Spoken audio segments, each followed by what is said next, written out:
Ika-11 kabanata. Ang matagumpay na pagpasok ni Jesus sa Jerusalem. Nang malapit na sina Jesus sa Jerusalem, tumigil sila sa bundok ng mga Olibo malapit sa mga nayon ng Bethfage at Betania. Pinauna ni Jesus ang dalawa niyang tagasunod. Sinabi niya sa kanila, "Pumunta kayo sa susunod na nayon.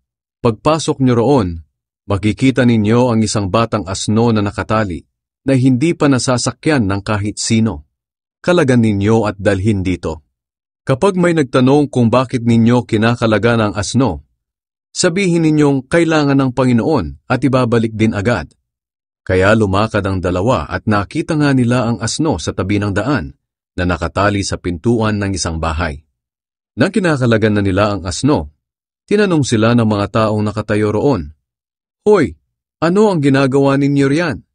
Bakit ninyo kinakalagan ang asno?" Sinabi nila ay pinapasabi ni Jesus, kaya pinabayaan na sila ng mga tao. Dinala nila ang asno kay Jesus. Sinapinan nila ng kanilang mga balabal ang likod ng asno at sinakyan ito ni Jesus. Maraming tao ang naglatag ng mga balabal nila sa daan, at ang iba naman ay naglatag ng mga sangang pinutol nila sa bukid. Ang mga nauuna kay Jesus at ang mga sumusunod sa kanya ay sumisigaw, "Purihin ang Diyos!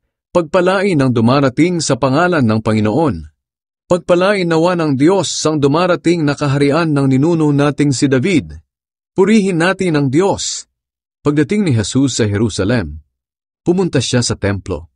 Pinagmasdan niyang mabuti ang lahat ng bagay doon. At dahil sa gumagabi na, pumunta siya sa Betania kasama ang kanyang 12 apostol. Isinumpa ni Jesus ang puno ng igos. Kinabukasan, nang umalis sila sa Betania pabalik sa Jerusalem, nagutom si Jesus. May nakita siyang isang madahong puno ng igos. Kaya nilapitan niya ito at tiningnan kung may bunga. Pero wala siyang nakita kundi mga dahon, dahil hindi pa panahon ng mga igos noon. Sinabi ni Jesus sa puno, "Mula ngayon, wala nang makakakain ng bunga mo." Narinig iyon ng mga tagasunod niya. Ang pagmamalasakit ni Jesus sa templo. Pagdating nila sa Jerusalem, pumasok si Jesus sa templo at itinaboy niya ang mga nagtitinda at namimili roon. Itinaob niya ang mga mesa ng mga nagpapalit ng pera at ang mga upuan ng mga nagtitinda ng mga kalapating inihahandog sa templo. Pinagbawalan niya ang mga taong may paninda na dumaan sa templo. Pagkatapos, pinangaralan niya ang mga tao roon.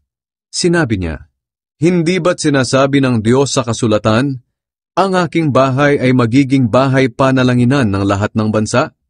Ngunit ginawa ninyong pugad ng mga tulisan." Nabalitaan ng mga namamahalang pari at ng mga tagapagturo ng kautusan ang ginawa ni Jesus. Kaya humanap sila ng paraan upang mapatay siya. Pero natatakot sila sa kanya dahil hangang-hanga ang mga tao sa kanyang mga turo. Kinagabihan, umalis si Jesus sa Jerusalem kasama ang mga tagasunod niya.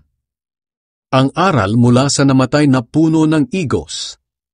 Kinaumagahan, nang pabalik na silang muli sa Jerusalem, nadaanan nila ang puno ng igos at nakita nilang tuyong-tuyo na ito hanggang sa ugat. Naaalala ni Pedro ang nangyari. Kaya sinabi niya, "Guro, tingnan niyo po ang puno ng igos na isinumpa ninyo. Natuyo na." Sinabi ni Jesus sa kanila, "Sumampalataya kayo sa Diyos. Sinasabi ko sa inyo ang totoo. Kung may pananampalataya kayo, maaari ninyong sabihin sa bundok na ito, 'Lumipat ka sa dagat.'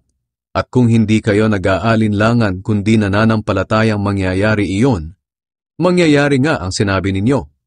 Kaya tandaan ninyo, anuman ang hilingin ninyo sa Diyos sa panalangin, manampalataya kayong natanggap na ninyo ito, at matatanggap nga ninyo.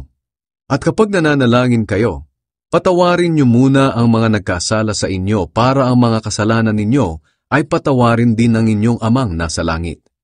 Sapagkat kung ayaw ninyong magpatawad, hindi rin kayo patatawarin ng inyong Amang nasa langit." Ang tanong tungkol sa awtoridad ni Jesus. Pagdating nila sa Jerusalem, bumalik si Jesus sa templo. At habang naglalakad siya roon, lumapit sa kanya ang mga namamahalang pari, mga tagapagturo ng kautusan, at mga pinuno ng mga Hudyo. Tinanong nila si Jesus, "Ano ang awtoridad mo na gumawa ng mga bagay na ito? Sino ang nagbigay sa iyo ng awtoridad na iyan?" Sinagot sila ni Jesus, "Tatanungin ko rin kayo, at kapag sinagot ninyo, sasabihin ko kung ano ang awtoridad ko na gumawa ng mga bagay na ito. Kanino galing ang awtoridad ni Juan para magbautismo? Sa Diyos o sa tao? Sagutin ninyo ako."